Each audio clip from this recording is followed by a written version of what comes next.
Très heureux de vous savoir très nombreux devant vos postes récepteurs partout, dont vous le suivez dans votre chaîne Le Congo ne tombera jamais, KTG News Monde en sigle, dans votre journal Sauvons l'Afrique, peuple d'Afrique, partout. Une fois encore, soyez le bienvenu. Au sommaire, retenons que le stiviste panafricaniste Kémy Séba s'acharne contre le président du Bénin, Patrice Talon. On va suivre dans ces journaux. Retenons encore que l'opposant congolais en exil, Franck Diongo, s'impose contre ce qui s'est passé à la prison centrale de Makala.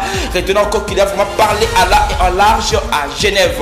Retenons encore que les élections en Russie, le président du Kremlin, Vladimir Poutine, réaffirme son élection pour les élections locaux à tout le candidat. C'est tout pour le titre. Une fois encore, soyez le bienvenu.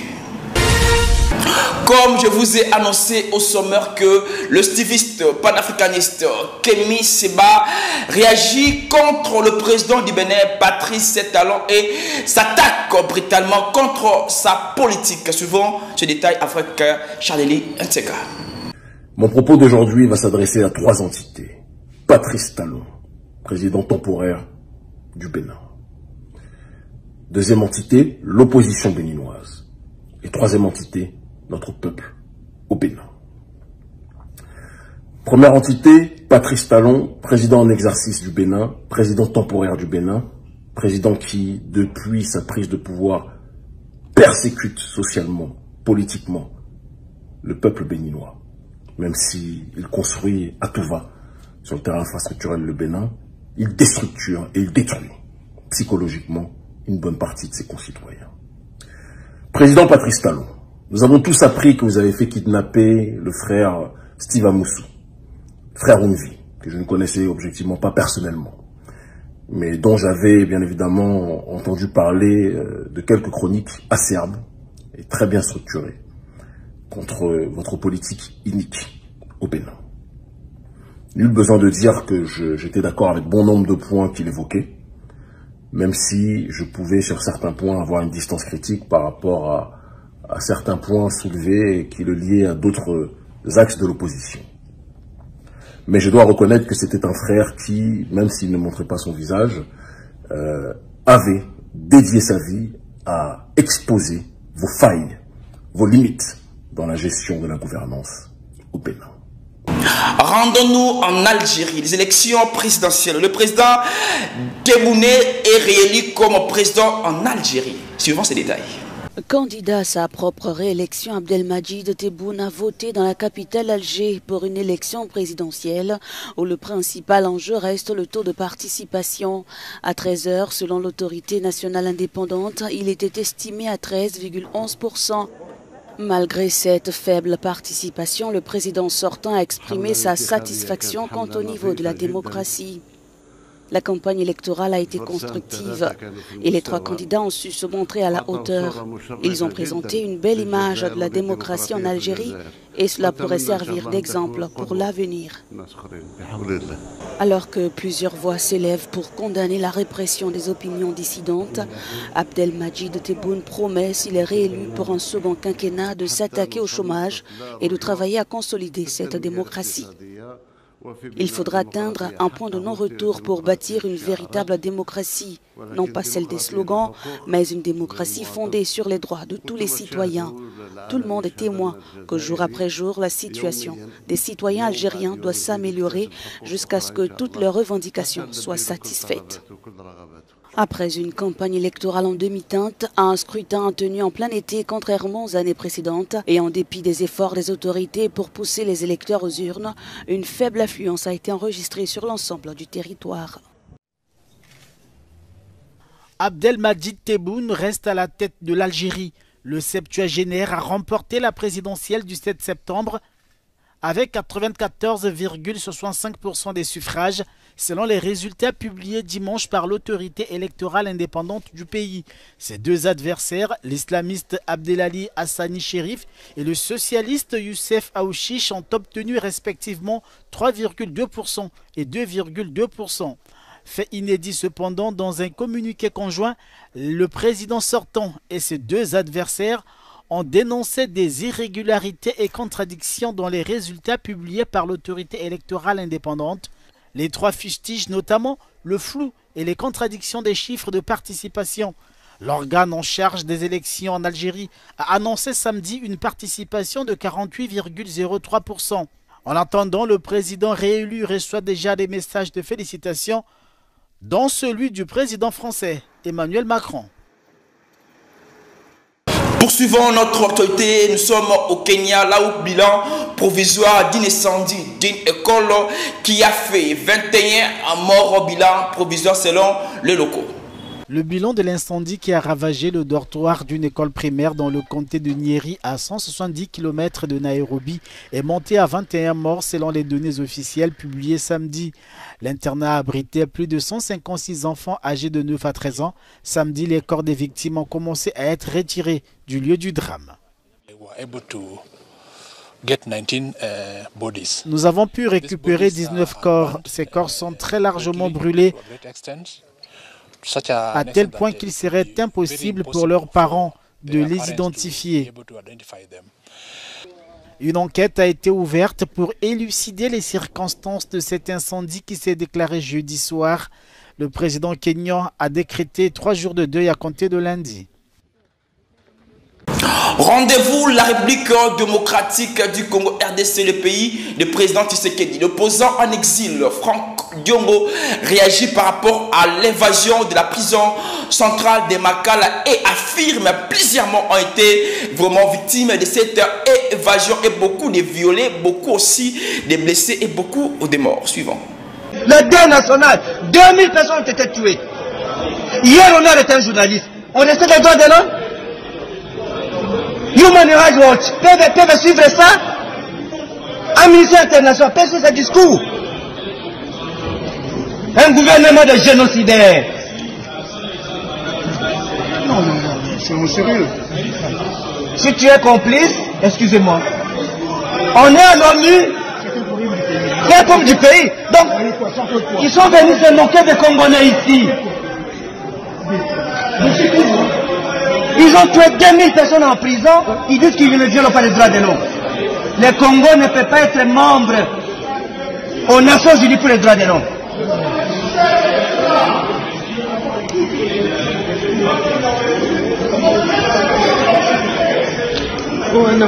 Jean-Claude Vouemba. De ce pays, non? Pendant 18 ans, député national, président de l'Assemblée provinciale du Congo central, grand leader du Congo, qui sont sérieux quand même, il faut respecter les gens. En religion, retenons que le pape François, le pontife du Vatican, séjourne ces derniers temps en Nouvelle-Guinée. Il a encore réaffirmé le soutien total du Vatican aux Nouvelle-Guinée. Reportage signé ingénieur Ounadior.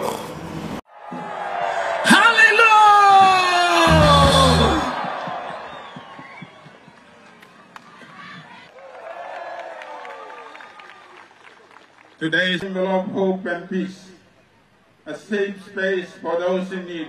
And encouragement help us to persevere in our... You see the crowd, meaning that his words are touching. That's why you can see a lot of the other denominations also here. So I believe his presence here will bring a lot of changes, especially to convert with the Christians, the Christianity. So you will see it's not only Catholics are here. We are so blessed and happy that Pope is coming. We came through the rough seas. Some of our diocesans, they came through the rough road, and we came all the way here to witness the coming of Pope. We are so blessed.